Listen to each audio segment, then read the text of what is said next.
Olá, seja bem-vindo ao canal Conhecer é Preciso. Nós estamos estudando a Bíblia e hoje nós temos a proposta de apresentar panoramicamente a história bíblica de Gênesis a Apocalipse. Vamos dissertar de forma panorâmica para que você entenda através de um diagrama de bloco que nós fizemos, essa compreensão fica mais nítida. E assim, a hora que nós formos estudar parte específica da Bíblia, nós já temos a compreensão macro dos acontecimentos. Por isso, eu te desafio nesse momento, você a caminhar conosco e também nos incentivando, inscrevendo no nosso canal, dando um like de positivo se estiver gostando, se não estiver gostando, dê um negativo, porque mesmo assim você está nos ajudando, porque você está nos incentivando, porque alguém está vendo, está analisando e está dando a sua opinião. E você, ao inscrever, acione também o sininho, o sino, porque quando você aciona esse sino, todas as vezes que nós postarmos um vídeo novo, você receberá no seu e-mail. E aí você estará participando conosco dessa caminhada. A nossa intenção de hoje, nesse vídeo, é fazer com que você entenda a Bíblia panoramicamente de uma história contínua. E vamos começar com a criação. A criação começa em Gênesis, capítulo 1. E nós vamos dissertando isso ao longo do tempo, nesse diagrama que nós iremos apresentar para você. Em Gênesis capítulo 1, capítulo 2, é a criação do mundo, do universo, juntamente com a criação do homem e a queda do homem. Nessa narrativa de capítulo 1 e capítulo 2, se você rasgar esses dois capítulos, a Bíblia não se sustenta. A Bíblia, ela é um tomos, é uma biblioteca de livros, e você tem que ter a compreensão, o conhecimento deles, porque aí ela faz sentido, ela está conectada, esses livros estão conectados e precisa ter essa compreensão. Por isso que nós dividimos a primeira fase com a criação.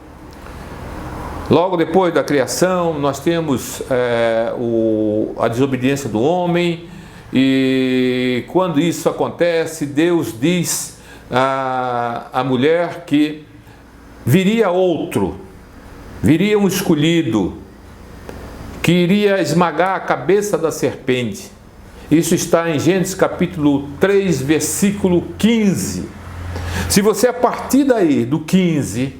de versículo 15 do capítulo 3, você traçar uma linha imaginária até Apocalipse, capítulo 22, você vai ver que nessa linha imaginária, nesse fio condutor da revelação de Deus, é inerrante essa condutibilidade. É inerrante. Não há falha, as profecias vão acontecendo, vão se cumprindo. Por isso que nós dizemos que a Bíblia é inerrante. A Bíblia é a revelação de Deus. Deus inspirou homens, os autógrafos, que são esses homens, esses escritores, e eles, inspirados por Deus, escreveram a Bíblia segundo a sua narrativa intelectual, segundo o seu conhecimento da escrita. Ele narrou isso. Mas quando vem Jesus Cristo, vem o Filho de Deus, aí o Verbo se faz carne e habita entre nós. Jesus Cristo é a palavra de Deus. Na Bíblia nós temos profetas falando, sendo a boca de Deus, dizendo assim: assim diz o Senhor. Agora, quando Jesus Cristo vem e se faz carne e habita entre nós, ele diz: porém, eu vos digo isso. É o próprio Deus falando. É a palavra de Deus. Gênesis, nós vamos vendo essa narrativa e os relatos bíblicos, até que chega em Gênesis capítulo 12, há uma chamada específica para um homem chamado Abraão. Nessa chamada, Deus iria fazê-lo próspero, iria fazer com que a sua descendência seria próspera. Mas para quê? É só para a sua vaidade? Não. A promessa era para que eles pudessem abençoar todas as famílias da terra. Gênesis capítulo 12. Depois nós vamos ver se o seu filho, a sua prole cresce, depois vem seus netos, depois os bisnetos. E em Gênesis capítulo 50, nós vamos ver uma narrativa de Jacó, o seu bisneto, abençoando os seus filhos, que são 12 filhos, as 12 tribos de Israel. Quando você muda a página da Bíblia e você entra agora nessa narrativa de Israel, quando você entra nessa narrativa, nós vamos ver Israel já em cativeiro. Israel já está em cativeiro. Deus levanta um homem chamado Moisés. Nós vemos os milagres de Deus acontecendo, tirando esse povo daquela terra, cumprindo a promessa que ele tinha feito a Abraão, que daria uma terra. E Moisés caminha com aquele povo para essa terra prometida.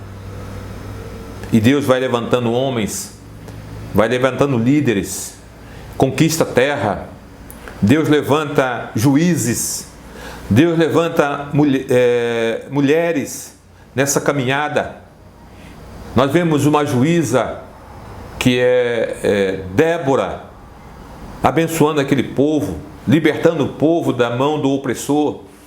Nós vemos depois Esther também ajudando, preservando a descendência do Messias. Nós vemos essa caminhada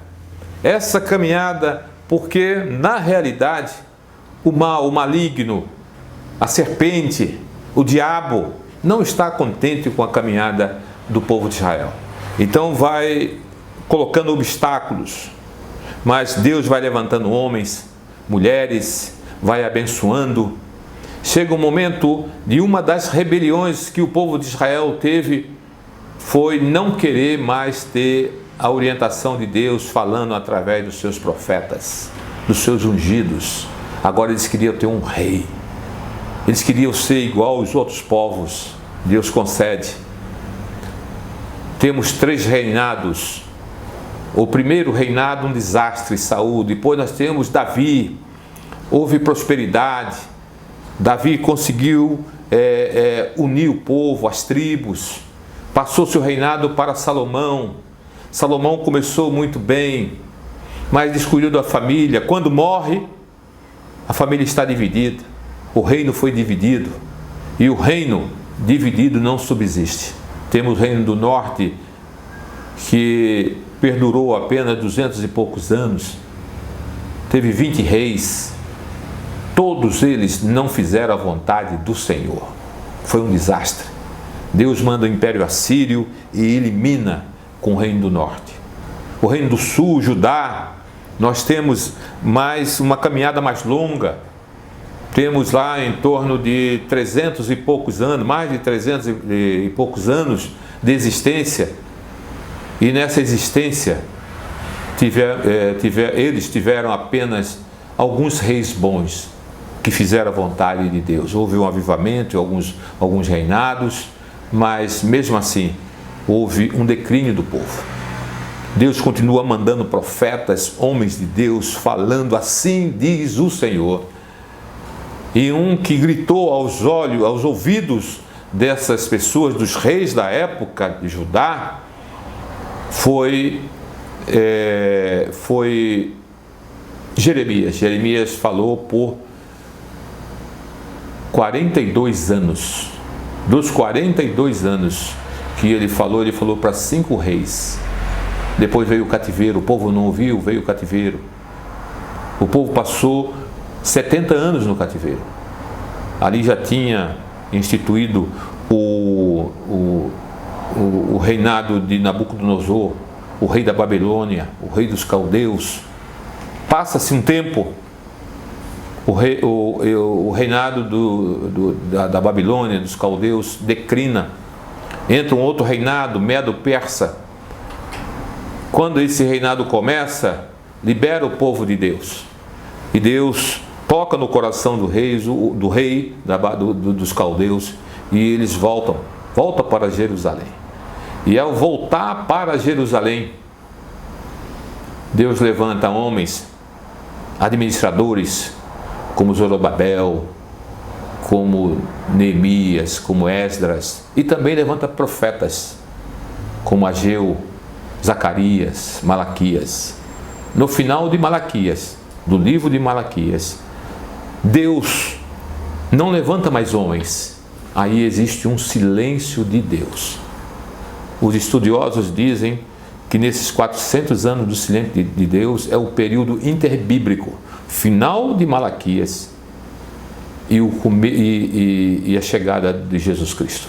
Nesses 400 anos nós temos o declínio do Império Persa, o apogeu do Império de Alexandre o Grande, da Grécia. Alexandre o Grande domina todo mundo de então, implanta a sua cultura, a sua filosofia, e quando ele implanta a sua cultura, a sua filosofia, morre, e quando ele morre, o seu reinado é dividido entre homens. Depois nós temos, nesse período interbíblico, alguma reação dos povos que eles dominavam. Entre eles estava a Palestina, tem a revolta dos Macabeus. Depois nasce o Império Grego, o Império Romano. Quando chega o Império Romano, por volta de 60 anos antes de Cristo, aí nós vamos ver o apogeu do Império Romano, preparando o caminho social, o caminho geográfico para que o Evangelho pudesse ser propagado.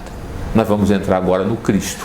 Com o advento do Cristo, o Filho de Deus, o Cordeiro de Deus que tira o pecado do mundo, aquela linha que eu falei, imaginária, que começa em Gênesis capítulo 3, verso 15, ela se consolida, ela aparece, ela se materializa. Jesus Cristo vem ao mundo pregar o Evangelho, morrer pelos nossos pecados. O Evangelho é propagado, trazendo as boas novas. Tem uma intimidade de caminhada com os seus discípulos durante 3 anos. A partir dos 30 anos começa essa caminhada, e é traído, morre, é crucificado, e nessa crucificação ele disse que voltaria no 3º dia, ia ressuscitar. Ressuscita, apresenta aos discípulos, se mostra, deixa ser tocado, ceia com os discípulos e ensina por 40 dias logo depois da sua ressurreição. Ele fica 40 dias com os seus discípulos. Nessa caminhada de 40 dias, ele vai assunto aos céus. Mas antes disso, ele faz uma promessa que os discípulos precisavam ficar em Jerusalém, porque ia acontecer um grande evento. Mas ele não explica. Na realidade, a Bíblia, ela é uma revelação progressiva, e os discípulos ouviram, aceitaram, creram e ficaram orando. Do momento que ele partiu para os céus, subiu, em que todos viram, as pessoas viram aquela apoteose que acontecia, naquele momento apareceu um anjo e disse: varões, homens da Galileia, por que vocês estão olhando para a altura? Esse mesmo Cristo, como o viste subir, da mesma forma irá descer. E eles se alegraram e foram esperando na promessa do Senhor, oraram ao Senhor e esperaram. 50 dias depois, é o advento da festa do Pentecoste, a festa da colheita. Atos capítulo 2 mostra a descida do Espírito sobre aquele povo. Uma multidão de quase 3.000 pessoas foram convertidas. Essas pessoas se convertem e começam a espalhar o Evangelho por toda a terra. Nesse momento, nasce a Igreja do Senhor. Nós estamos fazendo hoje igreja. Naquele momento, em Atos capítulo 2, ali é carimbado o CNPJ. Cria-se o CNPJ da Igreja do Senhor Jesus Cristo. Quando lá no início do vídeo disse que nós precisamos compreender a Bíblia da forma panorâmica, é porque a igreja nasceu lá em Abraão, no capítulo 12. Como é que eu sei que ela nasceu lá? Como que o espírito fundante da igreja está ali? Quando Deus fala a Abraão que ele deveria abençoar todas as famílias da terra. É porque a Bíblia, na sua progressão de revelação, o apóstolo Paulo, o apóstolo dos gentios, ele chega em Gálatas e ele revela, a Bíblia nos revela, em Gálatas capítulo 3, no verso 8. Olha que interessante o que a Bíblia vai nos dizer. Ora, tendo a Escritura previsto que Deus justificaria pela fé os gentios, olha que fantástico, pré-anunciou o evangelho a Abraão. Que evangelho foi isso? Esse evangelho? Ele disse: em ti serão abençoados todos os povos, todas as famílias da terra. Lá no começo estava o Espírito, estava a gênese da igreja. E agora a Bíblia nos revela que a partir do Espírito Santo, tomando conta da igreja, selando o coração dos convertidos, aí o Evangelho expande, abençoando as pessoas da terra. Logo depois da morte dos discípulos, o último a morrer foi João, aquele que foi exilado na ilha de Patmos. Ele foi o último a morrer, mas depois dos apóstolos vieram os pais da igreja, os primeiros pais. Começaram a estudar, a ler, a escrever, e a igreja vai caminhando, passa pelo Império Romano, entra no Império Romano em 380 com Teodósio. Teodósio transforma a religião, o cristianismo como religião oficial do Estado. Há uma discussão se o romanismo converteu ao cristianismo ou o cristianismo se converteu ao romanismo. Passa-se a Idade das Trevas, nós temos grandes teólogos, pessoas que estudaram a Bíblia, nos deu respaldo, conhecimento. Nós temos no século III, temos Agostinho de Hipona, que entendeu perfeitamente a justificação pela graça, mostrando o que Paulo tinha dito. Depois nós vamos caminhando com tantos outros pais da igreja.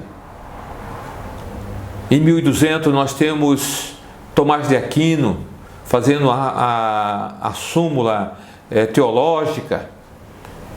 E finalmente em 1517, com Lutero, tem uma revolução espiritual eclesiológica. Essa revolução foi a Reforma Protestante. Logo depois, em 1500, acontece com Cabral saindo. Então, quando essas caravelas partem para um novo continente, também o Evangelho está sendo ampliado, está sendo divulgado. Nós vemos a pujança da nova cultura que surge, do Renascimento, logo depois do Iluminismo, depois vem a Revolução Francesa, depois vem a Revolução Industrial, e nós estamos vendo o Evangelho crescendo através de várias denominações que surgem. Nós estamos fazendo igreja. Hoje no Brasil nós estamos fazendo igreja, nós estamos aqui fazendo igreja, anunciando o Evangelho. quando nós temos essa visão macro dos acontecimentos, quando nós temos visto todos os acontecimentos preditos na Bíblia, quando nós temos visto agora em 1948 a restauração, a criação do Estado de Israel pela ONU, tendo um brasileiro como secretário executivo da ONU, tudo isso, a igreja está contextualizada. Tudo isso está acontecendo, coisas que nós estamos hoje reconhecendo que a igreja está inserida nesse contexto. Posto isto, essa compreensão, nós vamos entrar no Apocalipse. A consumação é o Apocalipse, é a revelação. E muitas vezes nós queremos estudar o Apocalipse sem ter a ideia macro dos acontecimentos. O nosso desafio é entender a Bíblia panoramicamente. E depois nós vamos por tema específico para finalmente chegar ao Apocalipse. O Apocalipse tem várias correntes, mas todas elas convergem por uma coisa em comum. Jesus Cristo é o Salvador. Jesus Cristo é o Filho de Deus. Jesus Cristo irá voltar para resgatar a sua igreja. Haverá o arrebatamento e haverá a eternidade com Cristo. A forma, o jeito de interpretar de cada uma dessas correntes, a milenista, pós-milenista, pré-milenista, o pré-milenista tribulacionista, o pré-milenista dispensacionalista, tudo isso, nós vamos entendendo, conhecendo através da visão macro dos acontecimentos. Nós vamos entendendo isso se nós tivermos uma visão completa, plena da Bíblia Sagrada. Esse é o meu desafio, é o seu desafio. Nós estamos buscando compreender a palavra de Deus. Convido você a continuar conosco, que no próximo vídeo, Conhecer é Preciso, nós iremos continuar falando agora sobre temas específicos. Deus abençoe a sua vida, que a graça de Deus possa estar sobre nós. Essa é a nossa proposta de trabalho.